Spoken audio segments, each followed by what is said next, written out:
در حقیقت پاکستان کے قیام کے اعتبار سے اگر ہم غور کریں تو پہلی بات تو یہ سمجھیے کہ یہ ایک عوامی تحریک کے نتیجے میں وجود میں آیا ہے۔ اشخاص کی اپنی اہمیت ہوتی ہے لیکن لمٹس ہوتی ہیں۔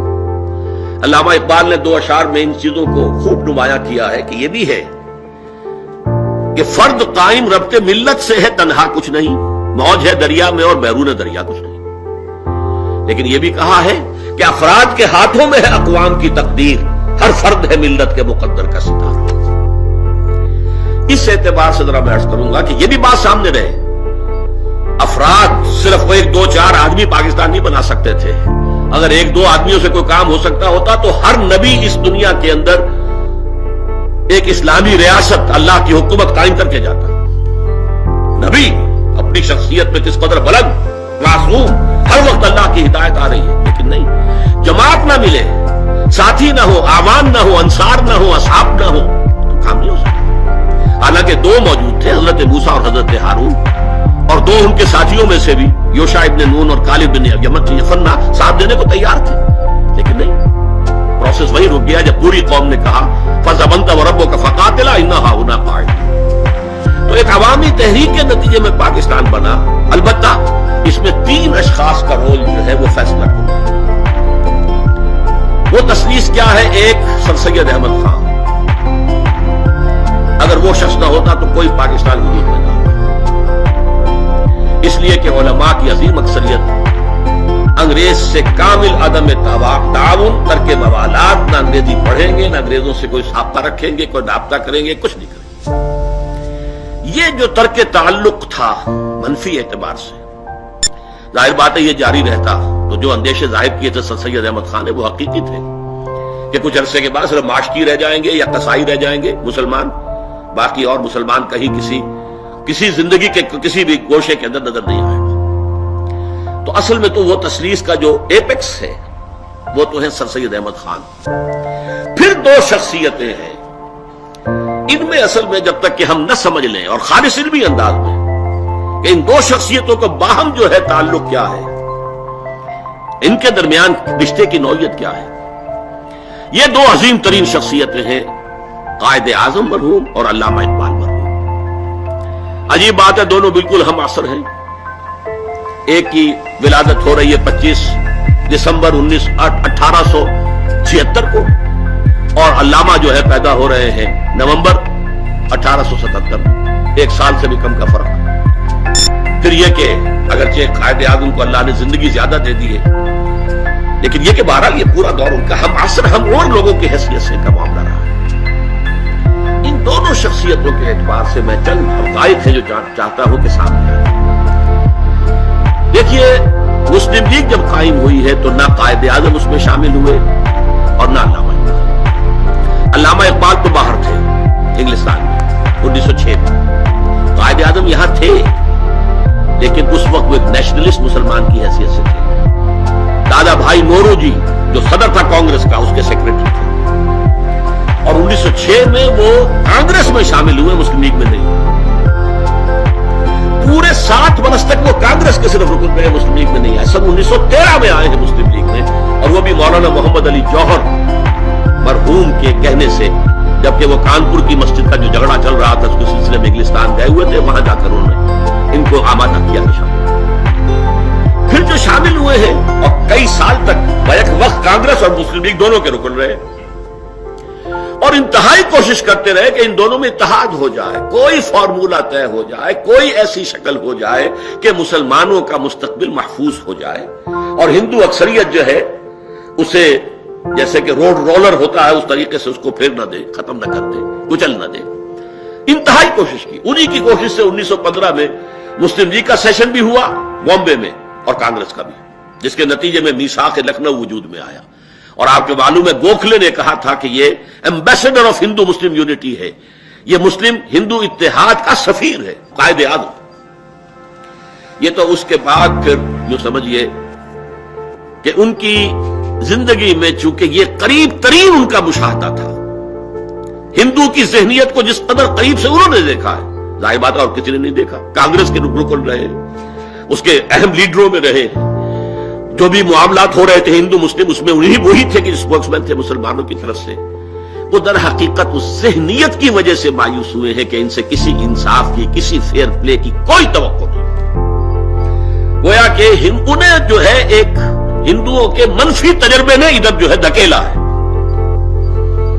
تو نے اچھا ہی کیا، دو سہارا نہ دیا، مجھ کو لفظ کی ضرورت تھی سنبھلنے کے لیے۔ اس کے برعکس معاملہ ہے علامہ اقبال کا، بھی نوٹ کیجیے۔ یہ انگلستان جب گئے تو اس سے پہلے ایک شاعر تو تھے، لیکن شاعر جیسے شاعر ہوتے ہیں عام طور پر، گل و بلبل کی داستانیں بھی ہیں، ہجر و وصال کی داستانیں بھی ہیں، اس کے ساتھ ہی وہ ہندی قوم پرستی بھی ہے، سارے جہاں سے اچھا ہندوستاں ہمارا اور ہم بلبلے ہیں اس کی وہ گلستاں ہمارا، جو بھی تھی نظم، یہاں تک کہ وہ برہمن سے کہہ رہے ہیں سچ کہہ دوں اے برہمن گر تو برا نہ مانے، یہ تیرے جو ہے یہ بت تو بہت پرانے ہو گئے ہیں، اپنوں سے بیر رکھنا تو نے بتوں سے سیکھا، وائس کو بھی سکھایا جنگ و جدل خدا نے، اور پتھر کی مورتوں میں سمجھائے تو خدا ہے، خاک وطن کا مجھ کو ہر ذرہ دیوتا ہے، دیوتا جس کو بعد میں کہا یہ صنم ہے، اس دور کا سب سے بڑا شرک ہے، وطن پرستی اور وطنیت ایک تصور سیاسی کی حیثیت سے، لیکن وہ دور تھا اقبال کا، بڑا چھوٹا دور ہے، مختصر۔ عجیب بات یہ ہے، نوٹ کیجئے کہ اقبال کو مسلمان بنایا ہے مغرب نے۔ 3 سال جو انگلستان اور جرمنی میں گزارے ہیں در حقیقت قلب ماہیت علامہ اقبال کی وہاں ہوئی، اور یہ وہ ہے در حقیقت مشاہدہ جو میں سن 70 میں کر آیا تھا انگلستان میں۔ میرے چھوٹے بھائی ڈاکٹر ابصار احمد وہاں پی ایچ ڈی کر رہے تھے، تو میں پہلا دورہ تھا میرا، میں نے وہاں دیکھا پاکستان ہاسٹل جو تھا اس میں پی ایچ ڈی کیے ہوئے، ایک کر لی ہے دوسری کر رہے ہیں، اس طرح کے طلباء تھے وہاں پہ، کوئی گریجویشن والے تو نہیں تھے، سب پوسٹ گریجویٹ، بلکہ ایم اے کے باہر اوپر، لیکن یہ کہ وہ بیٹھے ہیں، قرآنک اسٹڈی سرکل ہے، قرآن پر غور ہو رہا ہے، ہر ایک پڑھ رہا ہے تاکہ اس کی اصلاح ہو جائے اگر پڑھنے میں غلطی ہے، تجوید کی غلطی ہے۔ میں حیران ہوا کہ پاکستان میں تو اس سطح کے لوگ کبھی بھی اس قسم کے کسی ایکٹیویٹی میں نہیں دیکھے گئے، یہ یہاں کیا ہو گیا؟ تو میرا تجزیہ یہ تھا، جن لوگوں کی ابتدائی جو تربیت اور خاندانی پس منظر میں دین تھا، بعد میں کسی وجہ سے وہ دب گیا ماحول کے، یہاں پر تو وہ دب گیا، لیکن ایک مخالف ماحول میں جا کر بھڑک اٹھا وہ شعلے کے طور۔ یہی چیز ہم امریکہ میں دیکھ رہے ہیں۔ امریکہ کی جو نوجوان نسل، سیکنڈ جنریشن امیگریشن جو ہے، ان میں جو نوجوان جوشیلے نوجوان اٹھ رہے ہیں، دینی مذہبی، باپ کلین شیو ہے اور بیٹے کی یہ داڑھی ہے، اور یہ ساری صورتحال وہاں پر ایسی نظر آ رہی ہے۔ وہ اپنے والدین سے کہتے بھی ہیں کہ آپ لوگ تو، کوئی کھل کے بھی کہہ دیتا ہے منافق لوگ ہیں آپ نے سود کے اوپر یہ مکان لیا، اور آپ نے سود جو ہے اس کے اوپر، مورگیج کے اوپر جو ہے مسجد بنائی ہے، سب منافقت ہے، کھل کر کہتے۔ یہ سارا جو رد عمل ہوتا ہے، مسلمان کو مسلمان کر دیا طوفان مغرب نے۔ اقبال کا معاملہ یہ ہے، اب جو وہ واپس آیا ہے تو وہ احیاء اسلام کا نقیب بن کر آیا، وحدت ملی کا خودی خواں بن کر آیا۔ اب اس کا ترانہ ہی اور ہے، چینو عرب ہمارا، ہندوستاں ہمارا، مسلم ہے ہم وطن ہے سارا جہاں ہمارا۔ ماہیت بدل گئی، قلب ماہیت ہے۔ اب اس کی باغیں ذرا 1924 میں چھپ چکی ہے۔ آپ اندازہ کیجئے طلوع اسلام، اور کیجئے ان نظموں کے اوپر، کتاب ملت بیضا کی پھر شیرازہ بندی ہے، یہ شاخ ہاشمی کرنے کو ہے پھر برگوبر پیدا، نوا پیرا ہو اے بلبل کے ہو تیرے ترنم سے، کبوتر کے تنے نازک میں شاہی کا جگر پیدا، سبق پھر پڑھ صداقت کا، شجاعت کا، عدالت کا، لیا جائے گا تجھ سے کام دنیا کی امامت کا۔